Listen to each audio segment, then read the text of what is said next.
Bonjour à tous et bienvenue sur Synapse. Synapse est une chaîne économique et financière 100% indépendante. Pour nous soutenir et ne rater aucune de nos émissions, abonnez-vous. Si vous appréciez ces émissions, eh bien, un pouce levé, ça fait toujours du bien. Et puis, laissez vos commentaires à propos du contenu. Dites-nous ce que vous en pensez, ça nous aide aussi. Alors aujourd'hui, nous allons aborder du point de vue de l'investisseur, encore une fois, une question délicate, celle du retour du nucléaire sur le devant de la scène. Le traumatisme de Tchernobyl puis celui de Fukushima ont précipité le mouvement de sortie partielle ou totale du nucléaire dans un certain nombre de pays et singulièrement en Europe.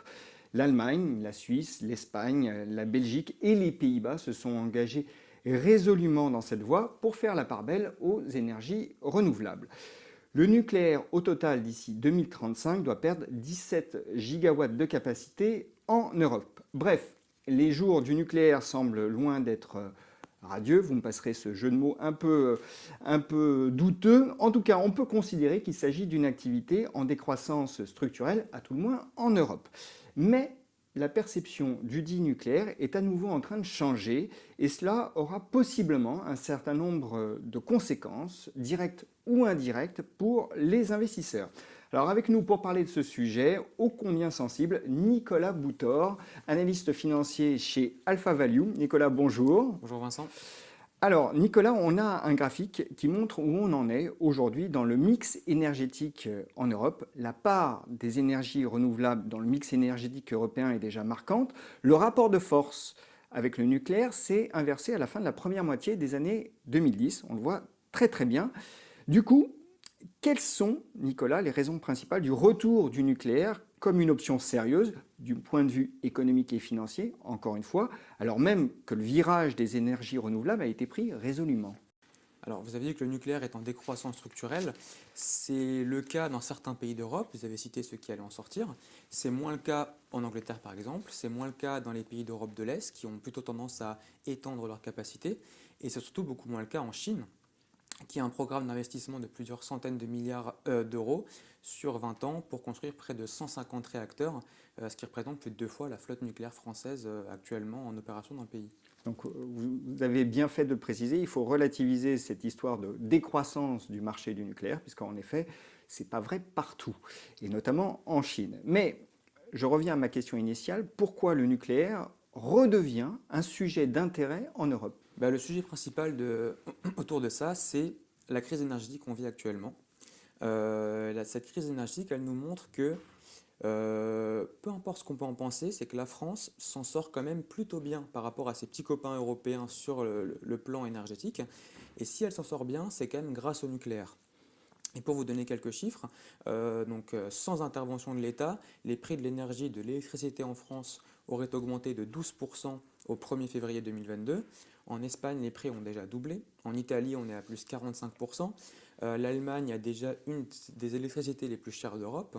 On a par exemple également des dizaines de fournisseurs d'électricité qui ont fait faillite en Angleterre parce qu'on a un mécanisme de prix qui ne permet pas de répliquer la hausse des prix de gros sur les prix aux consommateurs. Et donc on voit que la France, à côté de ça, s'en sort plus au bien. Et que pour ça, elle peut compter sur ces centrales nucléaires qui ne dépendent, à l'inverse des renouvelables, qui ne dépendent pas de facteurs exogènes, indépendants de notre volonté comme la météo, et que surtout, on n'a pas besoin de compenser pour les pays comme l'Allemagne la sortie du nucléaire par des nouvelles capacités de gaz, et que ça expose des pays comme l'Allemagne à des problèmes d'approvisionnement du gaz, donc des problèmes géopolitiques et des problèmes de prix. On a vu que le cours du gaz a été multiplié par un facteur 3 à 5 ces derniers mois. Et également, il y a le rôle des droits CO2, ce qu'on appelle les droits à polluer, qui fait que lorsqu'un producteur d'électricité brûle du gaz pour faire de l'électricité, il doit compenser les émissions de CO2 émises dans l'atmosphère en achetant ces droits à polluer sur le marché européen. Et le cours de ces droits-là a également été multiplié par 3 depuis le premier confinement et la crise du Covid. On voit d'ailleurs un graphique qui l'illustre et en effet la hausse est exponentielle.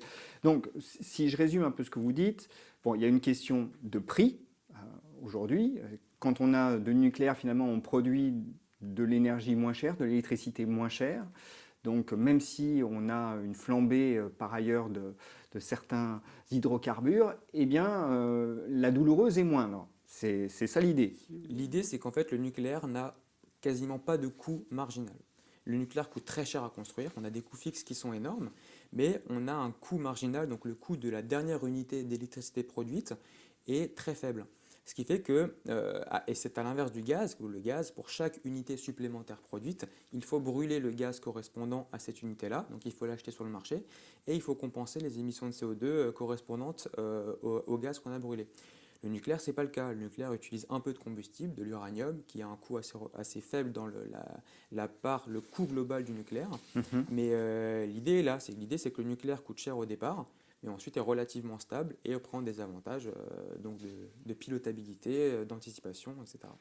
Alors, vous parliez du prix, mais vous avez fait une allusion tout de même aussi un peu à la souveraineté énergétique, parce qu'on le voit bien, et notamment avec la question du gaz, qu'on est en plein dans une problématique de souveraineté. C'est-à-dire qu'on est dépendant, lorsqu'on consomme beaucoup d'énergie fossile, d'un certain nombre de fournisseurs, et quand ceux-ci ferment le robinet, eh ben, on ne se sent pas très bien. C'est exactement ce qui se passe en ce moment avec le gaz. On a d'un côté la Russie qui limite ses exportations parce que ça augmente les prix mécaniquement. Et le seul autre moyen qu'on a de s'approvisionner sur le gaz, c'est d'acheter du LNG, donc le gaz naturel liquéfié, qui est livré par bateau. Et peu ou prou, tous les pays du monde se battent pour attirer ces bateaux dans leurs ports. Et donc dans ce cadre-là, l'Europe a du mal à s'approvisionner en gaz. On a des stocks de gaz pour cet hiver qui sont beaucoup plus bas que les moyennes habituelles. Et on est totalement, enfin, les pays exposés au gaz sont globalement dépendants des pays exportateurs comme la Russie et ils mettent leur souveraineté énergétique au beau vouloir de ces pays d'exporter du gaz et de ne pas jouer sur des mécanismes de prix, de faire baisser la demande, enfin de faire baisser l'offre par rapport à la demande pour augmenter ces prix-là. Donc évidemment, ça joue. Alors, il y a la question de la souveraineté, mais on peut aussi l'aborder pour le nucléaire, puisque on a tout de même besoin d'uranium pour faire fonctionner des réacteurs, et il faut bien aller le chercher ailleurs. L'uranium, c'est vrai, vous avez raison, mais c'est quand même un petit peu différent, parce que déjà l'uranium est réparti de manière beaucoup plus éparse sur la surface du globe, et il n'y a pas de grand pôle de production comme on a avec les hydrocarbures en Russie et au Moyen-Orient. L'uranium, on en a en Australie, on en a en Afrique, on en a au Canada, on en a au Kazakhstan. Il y a une pluralité des provenances, et il y a une pluralité des acteurs dans la filière uranium. Et on a également la chance d'avoir en France un des leaders mondiaux du secteur qui est Areva, qui fournit EDF à hauteur de 40%, un taux qui est d'ailleurs régi par la loi pour ne pas exposer EDF outre que mesure à un fournisseur particulier. Mais l'uranium est beaucoup moins sensible géopolitiquement que le gaz. Et ça part dans la problématique de production, c'est-à-dire peu ou prou dans le coût du production est moindre pour le nucléaire, de l'ordre de 5 euros du mégawattheure, pour un prix aujourd'hui sur les marchés on va dire un prix normatif entre 40 et 60 euros du mégawattheure sur les marchés. Il n'y a que 5 euros qui provient de l'uranium. Donc 50 euros de mégawattheure nucléaire. En fait, dans ces 50 euros, on n'a que 5 euros, c'est ça, On a 5 euros de combustible. lié à l'uranium. C'est ça. Alors, les prix de l'uranium ont tout de même tendance à augmenter en ce moment. Les prix ont augmenté parce que, évidemment, que la demande augmente et que, de manière générale, les prix de toutes les commodities, donc de toutes les matières premières, ont augmenté globalement sur la surface du globe, tout simplement dans le cadre de reprise économique, parce qu'évidemment, EDF et les centrales nucléaires ont beaucoup moins tourné en 2020 qu'en 2021. Les opérateurs se réapprovisionnent et les prix augmentent, mais c'est plus un mécanisme général qu'une zone de tension sur l'uranium précisément. Oui, et d'ailleurs, on est très très loin des records historiques sur l'uranium, hein, puisqu'on était aux alentours de 140 dollars la livre lorsqu'on a atteint le pic, il me semble. Hein. C'est ça, on va dire par rapport à un niveau normatif d'il y a quelques mois ou quelques années, le prix de l'uranium a été multiplié par un facteur 2, 2,5, quand le gaz a atteint des pics à plus de 10 fois son prix normatif. Alors, le retour du nucléaire sur le devant de la scène, il tient aussi à une discussion assez âpre autour des émissions de CO2. Hein. Vous l'aviez mentionné tout à l'heure. Tout de même, il y a une grande question autour de ça, c'est est-ce qu'il faut, pour décarboner, utiliser le nucléaire ou pas? Ça redevient une option pour la simple et bonne raison que le principe sous-jacent de la production d'électricité, c'est celui de faire tourner une turbine qui va entraîner un alternateur. Et toute la problématique revient à comment on fait tourner cette turbine. Alors dans le cadre d'une éolienne, c'est simple, c'est simplement le mouvement mécanique de la rotation des pales de l'éolienne entraînée par les forces du vent qui vont entraîner la turbine et l'alternateur. C'est simple.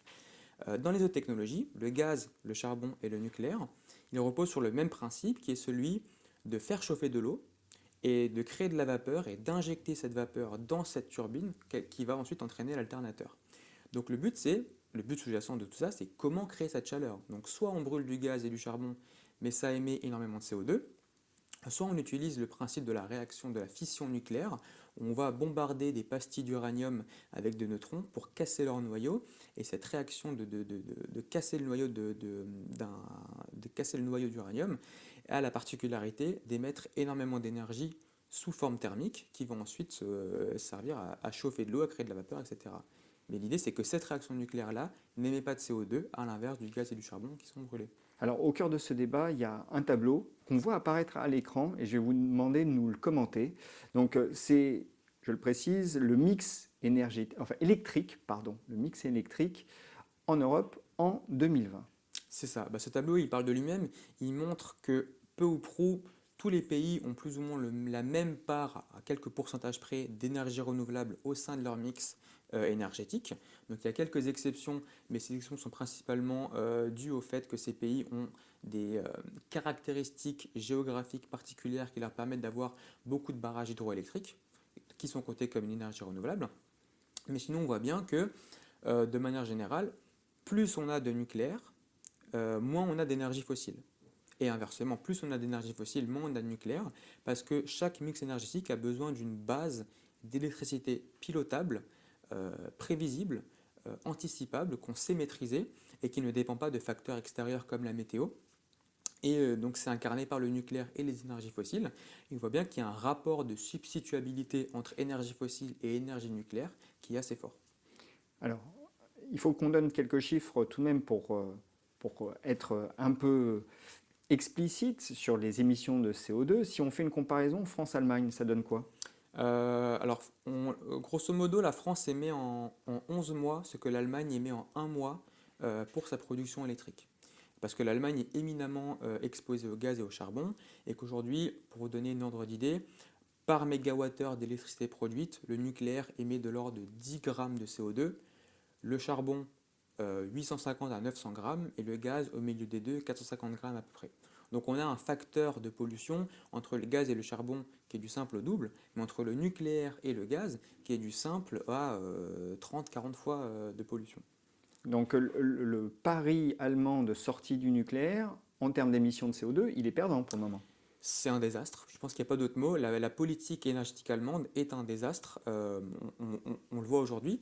L'idée, c'est que l'Allemagne a pris un virage en 2011, après l'accident de Fukushima, et ce virage, ça a été de dire on sort du nucléaire dans la décennie à venir.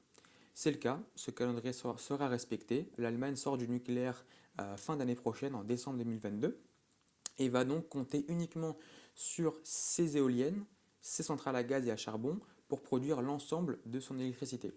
Ça, c'est éminemment risqué, et on le voit en ce moment, c'est que l'Allemagne, pour l'instant, les éoliennes, c'est 25% du mix énergétique allemand. En France, c'est moins de 10%. Ça veut dire que le jour où on n'a pas de vent, on va se priver de 25% de nos capacités de production en Allemagne, quand en France, on se prive de l'ordre de 8 à 10%. Et ça veut dire aussi qu'on aura besoin de compenser le manque de production renouvelable qui devra être compensé par des énergies pilotables est moindre en France qu'en Allemagne. L'Allemagne, je rappelle, repose sur le gaz. Donc ça veut dire que les jours où on n'a pas de vent, les usines à gaz vont tourner à plein régime et vont polluer d'autant plus. Ce qui fait que, comme on l'a dit avant, l'Allemagne est 11 fois plus émettrice de CO2 que la France. Et de l'autre côté, a également l'électricité, une des électricités les plus chères d'Europe, parce qu'elle doit acheter son gaz très cher et parce qu'elle doit compenser ses émissions de CO2 à un prix exorbitant. Bon, tout ça justifie au moins le retour du débat autour de la question nucléaire, mais euh, j'aimerais qu'on revienne au coût du nucléaire. Et il faut lier cette question des coûts à celle de la sécurité. Alors, sans évoquer la dangerosité même du nucléaire lorsque ça se passe mal, on a tous en tête Fukushima et Tchernobyl, est-ce que le nucléaire peut être vraiment considéré comme une énergie d'avenir au regard des coûts qu'il induit? On a tout de même en tête l'échec cuisant d'Areva en Finlande avec Olkiluoto, hein, je ne prononce pas très bien, mais échec qui a précipité sa chute. Toujours dans une perspective de maîtrise des risques et de sécurité, on peut remarquer par exemple que la technologie EPR, qui est antérieure à Fukushima, hein, rappelons-le, mais qui se veut une forme de réponse en termes de sûreté et de fonctionnement, ne donne pas pour le moins l'impression d'être totalement maîtrisée. Les dépassements de budget liés au report répétés des mises en service sont dus tout de même à des retocages réguliers pour des questions de sécurité.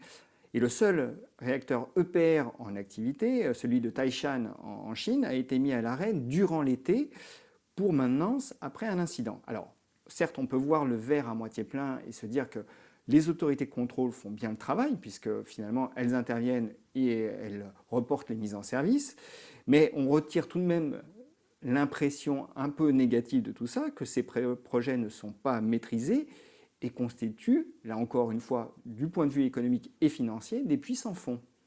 Ces projets ne sont pas maîtrisés tout simplement parce que ça fait 30 ans qu'on n'a pas construit de réacteurs nucléaires en France et de manière générale dans les économies d'Europe de l'Ouest. On n'a pas construit depuis 30 ans, donc on a perdu le savoir-faire autour de la filière nucléaire. On a perdu les ouvriers, on a perdu les ingénieurs. Les nouveaux entrants dans la filière ne sont pas ceux qui ont construit la génération des réacteurs précédentes.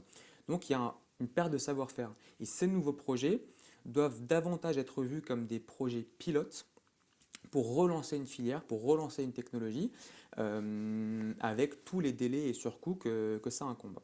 Et il faut également savoir que les futurs projets qui sont sur le point de démarrer, et je pense notamment au projet anglais de Sizewell et de Bradwell, seront des copies conformes des réacteurs actuellement en construction et vont pouvoir permettre un abaissement des coûts simplement par l'apprentissage des projets. Et donc on a fait des erreurs, on se rend compte qu'on en a faites, on les a corrigées, mais on a appris de ces erreurs. Et donc ces surcoûts, il faut davantage les voir comme des effets extrêmement ponctuels qui nous permettent d'éviter de reproduire les mêmes erreurs sur les chantiers futurs. Est-ce que le regain d'intérêt à l'égard du nucléaire ne tient pas tout de même grandement aussi à toutes les discussions qui ont lieu aujourd'hui autour de son intégration dans la taxonomie verte européenne? Alors il faut peut-être rappeler ce qu'est la taxonomie, je vais vous laisser le privilège de le faire, Nicolas. La taxonomie, c'est tout simplement une directive européenne qui a pour but de définir aux yeux des investisseurs qu'est-ce qu'un investissement vert et qu'est-ce qui ne l'est pas. Donc, c'est-à-dire qu'est-ce qui va être ouvert aux fonds ESG, aux obligations vertes, et qu'est-ce qui ne sera pas considéré comme du vert et qui est donc voué à décroître et à s'éteindre à court terme. Et aujourd'hui, on a un débat. Donc, est-ce que le nucléaire peut ou pas intégrer la taxonomie? Et il va falloir évidemment que vous nous expliquiez aussi quelles incidences ça aura au niveau du financement, parce que c'est en fait la question cruciale. On a un débat qui est le même pour le nucléaire et pour le gaz, à vrai dire, parce que définir ce qu'est un investissement vert, c'est quand même extrêmement compliqué. Le nucléaire n'émet pas de CO2, mais c'est très dangereux. Il faut quand même avoir de l'uranium, il faut l'extraire de certaines mines. Les arguments pour dire que ce n'est pas un investissement vert s'entendent. Le gaz, d'un autre côté, est un peu moins dangereux, mais émet énormément de CO2. Mais si je mets une centrale à gaz qui remplace une centrale à charbon 2 fois plus polluante, est-ce que c'est vert ou pas? Donc le débat s'articule un peu autour de ces enjeux-là. L'idée, c'est que la taxonomie aujourd'hui, c'est un match France-Allemagne. La France, bien sûr, acte pour faire intégrer le nucléaire dans cette taxonomie. L'Allemagne n'en veut pas. Et à l'inverse, l'Allemagne acte pour faire intégrer le gaz dans la taxonomie quand la France dit non. Donc si vous m'avez posé la question il y a un mois de savoir ce qu'il en serait de la taxonomie, j'étais un peu dubitatif parce que chaque pays vraiment campait sur ses positions et refusait de faire un pas vers l'autre. Aujourd'hui, selon les dernières rumeurs, ça semble quand même mieux engagé et on peut espérer arriver à une situation où France et Allemagne font un pas vers l'autre, se mettent d'accord et disent on accepte le nucléaire et le gaz dans la taxonomie et à la fin de l'histoire, tout le monde est content. Alors, si le nucléaire est intégré dans la taxonomie, qu'est-ce que ça va changer concrètement? C'est une vraie révolution en fait en termes économiques et financiers là. Concrètement, c'est une révolution parce que ça veut dire que faire un réacteur nucléaire ou mettre en place une éolienne, c'est du pareil au même aux yeux d'un investisseur. Et ça, l'avantage principal que ça a pour le nucléaire, c'est que ça va abaisser son coût du capital parce que ça va lui donner un cadre sécurisant à long terme. Et quand je dis à long terme, c'est pas sur 10 ans, pas sur 20 ans, pas sur 30 ans, mais sur au moins la durée de vie d'une centrale, donc 60 ans. Et c'est pérenniser le nucléaire comme filière d'avenir peu risquée dans lesquelles les créanciers peuvent aisément investir et prêter leur argent. Peu risqué au point de vue financier, hein. Peu risqué du point de vue financier. Mais l'idée, c'est que ça permet d'abaisser le coût du capital du nucléaire, qui aujourd'hui est un des principaux freins également à la filière, et qui pèse énormément sur les comptes de la filière. Et c'est dans le rapport de la RTE dont on a évoqué quelques graphiques avant. Il faut savoir que ce rapport se part du principe que renouvelables et nucléaires ont le même coût du capital, de l'ordre de 4%. L'idée des contradicteurs de ce rapport, c'est de dire que le coût du capital du nucléaire est infiniment plus cher que celui du renouvelable, hein, de l'ordre d'un facteur 2. On est entre 7 et 8% aujourd'hui du coût du capital sur un nucléaire, et que la taxonomie, en offrant ce cadre législatif sécurisant et en ouvrant les investissements nucléaires aux obligations vertes, aux fonds ESG, aux subventions d'État, aux subventions européennes, peut donner un nouveau cadre financier au nucléaire et le pérenniser et baisser drastiquement ses coûts. Néanmoins, est-ce qu'on peut envisager que dans le cadre même de la taxonomie, une entreprise comme EDF assume entièrement les coûts de fabrication des nouvelles centrales? Il y a peu de chance. Il y a peu de chance parce que EDF est déjà très endetté. Et donc là, les annonces qui ont été faites par notre président de relancer la construction de centrales nucléaires en France, on est sur des chantiers de l'ordre de 50 à 60 milliards d'euros. Et EDF est aujourd'hui totalement dans l'incapacité de financer ces chantiers-là. Donc il y a d'une part en France l'État qui va devoir mettre la main au portefeuille pour aider EDF à lancer ses projets, c'est indéniable. Mais on a aussi l'introduction de nouveaux formats de rémunération. Et notamment, c'est ce qui se passe en Angleterre. L'Angleterre le gouvernement anglais s'est retrouvé plus ou moins obligé de rémunérer différemment ses centrales, parce qu'on a l'exemple par le passé, notamment en 2018, Toshiba a abandonné un projet de centrale parce qu'il n'assumait pas les enjeux et les risques financiers liés à ce projet. Il était de même pour Hitachi en 2020. Et donc l'Angleterre s'est retrouvée dans une situation où les acteurs privés refusaient simplement de construire des réacteurs parce qu'ils n'assumaient pas les enjeux financiers derrière. Mais il y avait trop d'incertitudes aussi. Il y a trop d'incertitudes. Donc l'idée, c'est de détruire cette incertitude. Et pour ça, le mécanisme, c'est de ne plus partir sur un mécanisme de rémunération traditionnel où on laisse l'acteur privé construire la centrale et ensuite on rémunère chaque mégawattheure d'électricité produite à un certain tarif qui vont lui permettre de retomber sur ses pattes sur une durée de vie de la centrale. L'idée, c'est de rémunérer ce qu'on appelle une base d'actifs régulés. C'est le même principe de ce qu'on a actuellement avec les actifs de réseau, donc les lignes à haute tension qui sont rémunérées là-dessus. L'idée, c'est de dire, peu importe ce que vous allez produire ou peu importe ce que vous allez investir en termes de montant absolu, on va appliquer un taux de rémunération fixe sur cette base d'actifs qui augmente avec les investissements et qui baisse avec les dépréciations. Et le double avantage de cette rémunération, c'est que premièrement, ça baisse infiniment le coût des surcoûts, parce que chaque milliard d'euros supplémentaires investis dans une centrale sera rémunéré à un taux connu à l'avance et permet surtout de donner de la visibilité aux opérateurs et donc aux créanciers. Et le deuxième avantage, c'est que ça permet aux opérateurs d'être rémunérés avant la mise en route de ces centrales. Et quand on parle de chantiers qui durent 10 ans, 15 ans, 20 ans, ça insinue qu'avant, on investissait 20 milliards dans un réacteur et pendant 20 ans, on n'avait aucune rémunération parce qu'il fallait que la centrale produise.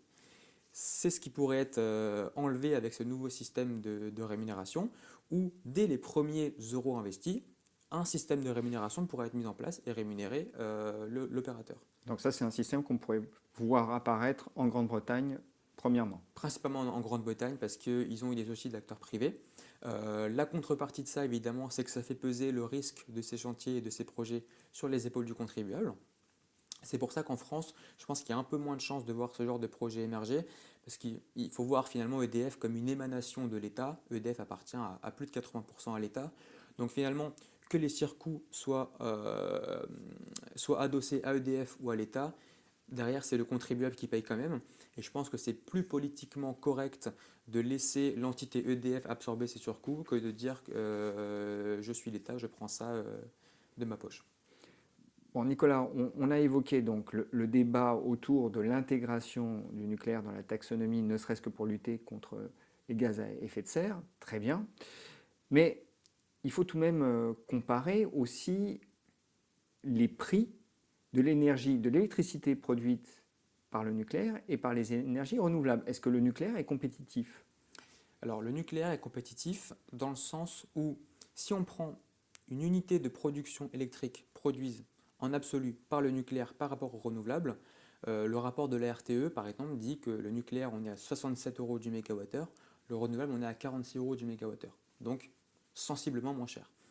La grosse différence, et c'est ce que ce rapport de la RTE dit également, c'est que si on prend en compte tous les coûts annexes au développement des renouvelables, c'est-à-dire notamment les coûts de réseau et de flexibilité. Donc, il faut savoir que, et l'Allemagne illustre bien cet exemple-là, c'est qu'en Allemagne, on est passé en quelques années d'un tissu de production électrique de 500 unités, donc des centrales à gaz, à charbon et nucléaire, à plus de 2 millions aujourd'hui. Parce qu'on a 3 éoliennes ici, 4 panneaux solaires sur cet immeuble, etc. Donc on a une dispersion du réseau. Le réseau est beaucoup plus dense et beaucoup plus maillé. Et donc, on a besoin d'étendre ce réseau, de le flexibiliser, c'est-à-dire qu'avant, c'est plus simplement des centrales qui vont être reliées au consommateur d'un sens, mais le consommateur produit aussi avec ses panneaux solaires, réinjecte dans le réseau, reconsomme. Donc il faut flexibiliser ce réseau, le digitaliser, créer ce qu'on appelle notamment des autoroutes électriques, et c'est le cas en Allemagne également. Un des problèmes, c'est que toutes les éoliennes allemandes sont dans le nord du pays, là où il y a du vent, quand l'industrie est au sud. Et il faut donc créer toutes les infrastructures pour relier le sud au nord et acheminer cette électricité. Et que donc ces coûts de réseau auxquels on ajoute des coûts de stockage, parce qu'un des problèmes donc, des énergies renouvelables, c'est que l'électricité est intermittente, et ce qui pourrait régler ce problème, c'est de stocker l'énergie. Aujourd'hui, on a du mal à le faire, et ça coûte très cher. Donc il y a des coûts de stockage avec des batteries, en utilisant l'hydrogène.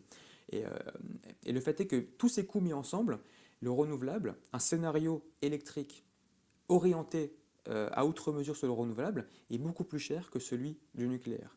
Et c'est ce que le rapport de la RTE dit.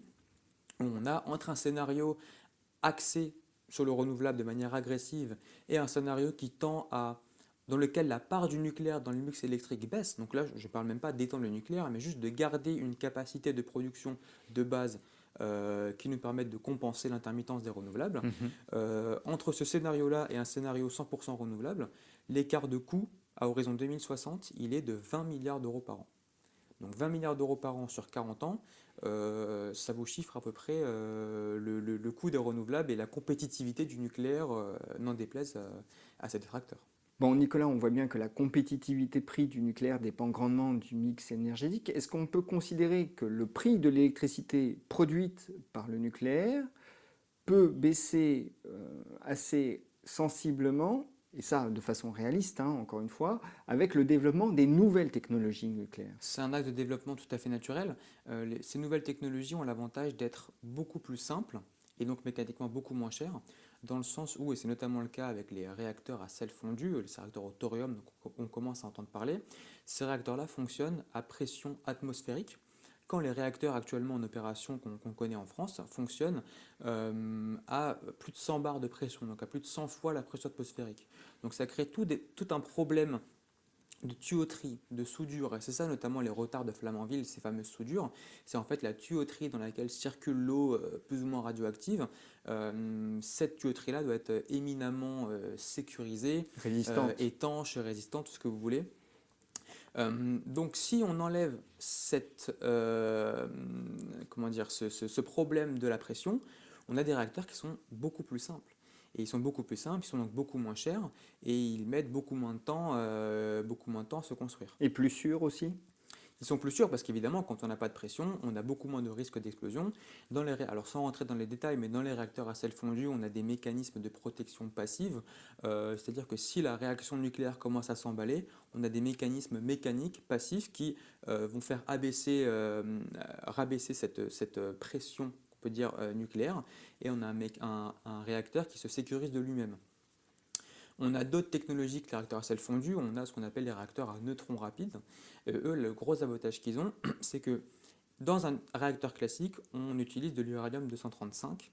Cet uranium-là, c'est 1% des réserves d'uranium dans le monde, alors que les réacteurs à neutrons rapides utilisent de l'uranium 238, donc on en a 100 fois plus, avec tous les avantages qui en découlent.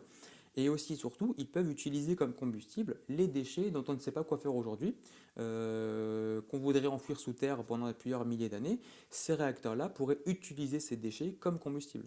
Donc en fait, les nouvelles technologies sur le papier, elles résolvent trois problèmes, celui de la sécurité, du prix et de la gestion des déchets, qui sont en fait les trois principaux problèmes du nucléaire aujourd'hui. Mais vous dites bien sur le papier, est-ce qu'on a un espoir réellement sérieux de voir ces technologies se concrétiser dans des projets viables à plus ou moins moyen terme? Alors en France, malheureusement, on a arrêté le développement de ces nouvelles technologies pour faute de coûts, pour faute de budget. Mais les Chinois, les Russes et les Américains développent ces centrales-là et ont pour objectif de mettre les premières centrales de ces technologies-là en service, si tout se passe bien, à la fin de cette décennie ou au début de la décennie prochaine. Donc à horizon moyen terme, on a des projets réalistes sur ces nouvelles technologies. Oui. Alors, Nicolas, maintenant, si le nucléaire intègre la taxonomie verte européenne, qu'est-ce que change cette possible révolution copernicienne en matière de coût du capital pour les perspectives boursières des entreprises du secteur? Ben, je pense que déjà, il y a deux secteurs à différencier. Il y a le secteur des opérateurs nucléaires comme EDF et le secteur des constructeurs qui sont les entreprises qui vont en fait capter les dizaines de milliards d'investissements à faire pour développer ces réacteurs. Donc du point de vue des opérateurs, évidemment, on a EDF. Et si demain le nucléaire est dans la taxonomie, donc le nucléaire est reconnu comme une énergie renouvelable à part entière, ça fait d'EDF le premier producteur mondial d'énergie renouvelable. Et ça lui donne une attractivité boursière particulière. En termes de ratio boursier, de ratio de valorisation, EDF est pour l'instant à des années-lumière de ce qui se fait sur ce qu'on appelle les pure players, donc les entreprises qui font uniquement du renouvelable. Aujourd'hui, EDF, ça vaut moins de 10 fois, ça se paye moins de 10 fois l'EBITDA, quand des pure players, par exemple, comme Verbund qui fait de l'hydroélectricité, on est à 40-50 fois. Donc déjà, il y a une révolution boursière là-dessus à avoir, le coût du capital. Une autre entreprise dont j'aimerais parler, c'est Centrica. Je pense que Centrica, voilà, pour replacer Centrica, donc EDF a les centrales nucléaires en France, également en Angleterre. En Angleterre, c'est British Energy qui gère les centrales. British Energy appartient à 80% à EDF et à 20% à Centrica. L'idée autour de Centrica, c'est que déjà, c'est une petite entreprise relativement à EDF. Ça vaut moins de 4 milliards d'euros aujourd'hui. Et c'est 20% de participation dans les centrales britanniques. Actuellement, nous, on les valorise de l'ordre de 500 millions d'euros. Et selon nos calculs, si le nucléaire est dans la taxonomie et que on valorise cette participation selon les mêmes ratios qu'une entreprise d'énergie renouvelable pure, on peut passer passer de 500 millions à 2 milliards, 2 milliards et demi. Et pour une entreprise qui vaut moins de 4 milliards, ce levier, il est quand même énorme, on est hors de 50% de la valorisation, sachant que Centrica cherche à vendre cette participation et qu'elle attend pour cela des conditions de marché plus favorables. On peut estimer que des conditions de marché plus favorables, c'est un nucléaire dans la taxonomie et que ça pourrait être un facteur déclenchant de la vente de cet actif-là. Donc il y a un intérêt spéculatif à aller chercher du côté de Centrica là-dessus. Donc on a un tableau là qui apparaît à l'écran avec les opérateurs et on voit la différence entre l'objectif de cours intégrant le scénario de la taxonomie et l'objectif de cours sans. Et on voit en effet, vous avez parlé d'EDF et Centrica, c'est à raison, ce sont les principaux bénéficiaires. C'est les principaux bénéficiaires tout simplement parce que c'est les plus exposés et de loin à la filière. Mais on a d'autres entreprises, comme je le disais avant, qui sont les constructeurs. Donc là, je fais référence à Bouygues, Eiffage, Vinci par exemple, qui vont en fait construire ces centrales et qui vont capter les investissements faits dans ces centrales. Et donc l'horizon de gain pour ces entreprises-là est beaucoup plus court-termiste que pour les opérateurs qui vont encaisser à la fin de la construction. Donc l'idée à jouer là-dessus, je pense qu'il y a deux choses à notifier. Pour les constructeurs, d'abord, il faut se rendre compte de ce que c'est un chantier nucléaire. Flamanville, par exemple, en termes de béton, il faut imaginer que tout le béton utilisé à Flamanville, c'est un cube de 75 mètres de long sur 75 mètres de haut, 75 mètres de large de béton, avec comme armature à l'intérieur l'équivalent de 7 tours Eiffel. Donc c'est des chantiers monstrueux. Bouygues, par exemple, est sur le chantier d'Hinkley Point en Angleterre, en consortium avec d'autres constructeurs, mais rien que la partie captée par Bouygues des investissements, c'est 1,7 milliard d'euros pour une centrale avec 2 réacteurs sur un chantier. Donc il y a des chantiers monumentaux à aller chercher, d'autant plus que si on revient sur le cas français, les constructions de ces réacteurs, si tout va bien, ça démarre à horizon fin de la décennie actuelle. Et ça va plus ou moins bien coller avec la fin du grand chantier actuel, qui est le Grand Paris, qui est censé se terminer en 2028. Et en fait, la relance de la filière nucléaire peut donner un nouveau souffle, Une nouvelle impulsion. une nouvelle impulsion de grands travaux publics financés par l'État à coût de dizaines de milliards que vont venir capter ces grands groupes de construction qui sont actifs sur quasiment toute la chaîne de valeur, sur le béton, sur le ciment, sur l'ingénierie, sur la robotique de pointe, sur la maintenance, etc., etc. Donc, ce que vous êtes en train de nous dire, toi-même, Nicolas, c'est qu'il y a peut-être des paris à prendre en anticipation d'une éventuelle intégration du nucléaire dans la taxonomie. Ça changerait beaucoup de choses du point de vue économique et boursier. Exactement. Nicolas, merci beaucoup pour cet exposé fort complet. Si vous voulez nous soutenir, abonnez-vous, cela nous aide grandement. Si vous avez apprécié cette émission, un pouce levé, ça fait toujours plaisir et ça aide aussi. Et si vous avez des commentaires, des réflexions, eh bien n'hésitez pas à les partager. À très bientôt.